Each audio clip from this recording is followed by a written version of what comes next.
Mga kasayan, SYM bonus. Magpapalit tayo ng barbula. Ito siya kasayan na bali ito. Susubukan natin yung pang XRM 110. Tapos hindi na natin siya liliyahin.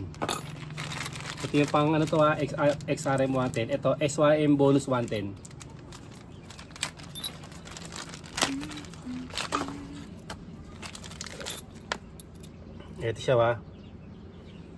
Ito yung maliit. Parehas lang.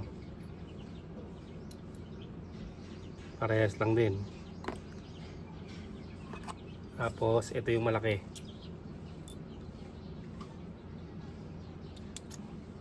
Ayan siya kasayan, parehas lang ha. Kadalasan kasayan pag nagpapalit nito, ginagrind pa nila tong dito, yung mga tagilira na yan, ginagrind pa no. Bali dito kasayan ang gagawin natin, hindi na natin siya gagrind, isasalpak na lang natin, susubukan natin kung pwede. Langisan lang natin yung body para pag nagano siya.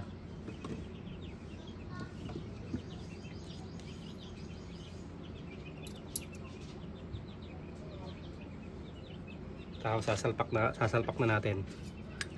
Nakasayan ha. Hindi na tayo mag-grind. Subukan natin kung po pwede. Ayun siya ba.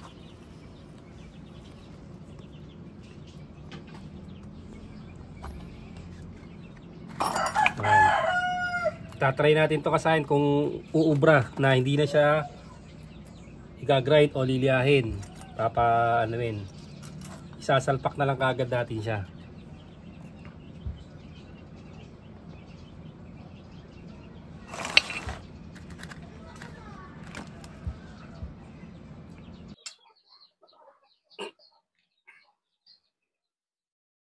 Yan siya kasayan ha. Kung ano yung paglagay nyo sa kabila, hindi naman yung paglagay sa kabila no?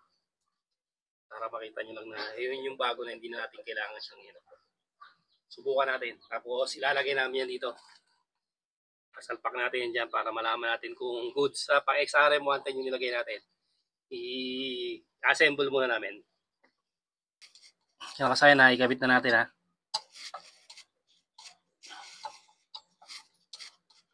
Hindi na muna natin kakabit yung ano yan. Yung tambutso, tsaka to, yung mga takip.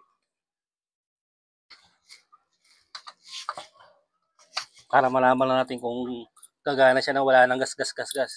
Pang XRM 110 yun na nilagay natin dyan.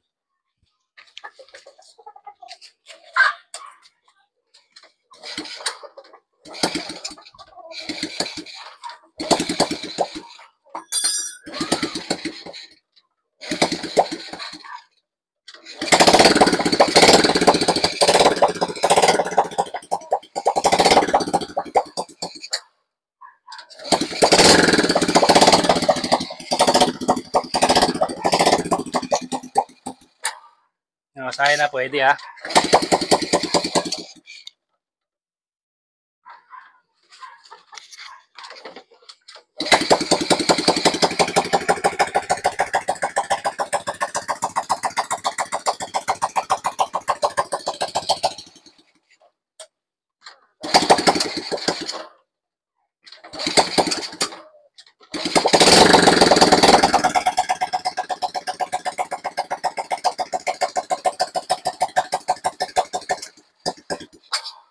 Bali, pwede siya kasayan. Ito kasing motor na to kasayan, napakalakas ng kuryente. Pero di siya umaandar, kaya nagpalit tayo ng valvula. Kasi yung valvula niya, singaw na. Pag naglagay ka ng, pag sinalinan mo siya ng gas, mapapansin mo itong tataga siya.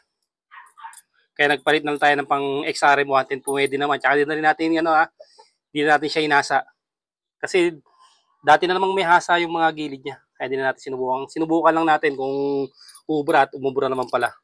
Yun lang yung kasayan yung video natin. SYM bonus, pinalitan ng barbula ng XRM 110 at saka di natin hinasa. Ngayon tumakbo na siya kasayan. Dahil ito, hindi na ilang araw at hindi tumatakbo gawa ng malakas na kuryente pero singaw.